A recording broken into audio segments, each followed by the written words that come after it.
So hello guys, good morning. Since ang dami nga nagtatanong sa inyo kahapon kung paano ba ako kumontak ng flower shop sa India. At syempre, para na din dun sa mga tao na gusto din magregalo for their loved ones, sa mga birthday, anniversary, ganyan, i-share ko na lang dito sa inyo. Actually, bago ang lahat, tumingin din kasi ako sa Amazon and Flipkart kung ano yung mga pwede kong bilhin for Abby.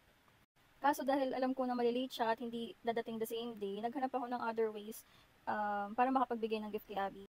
So, ang first thing na ginawa ko is nag-search nga ako sa Google. Then, after ko mag-search, may mga lumabas dyan na websites kung saan ako pwede mag-avail. As in, sobrang dami. Ang dami niyang pagpipilian. Kaso kasi, may bad experience na din kasi ako sa ibang website na nung bumili ako dati, I mean last year, parang na-expectation versus reality ako, ganon.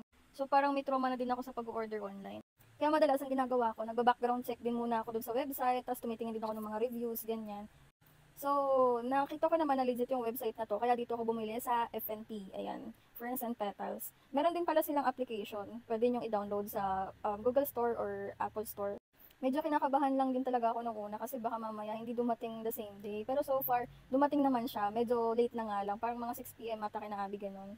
So aside nga dun sa bouquet, may kasama pa kasi yung parang cake na chocolate and then also cake. So far, wala naman naging damage dun sa mga in-order ko. Okay naman yung service nila. Yun nga lang, late na rin dumating. Pero okay lang. Okay naman yung service nila for me.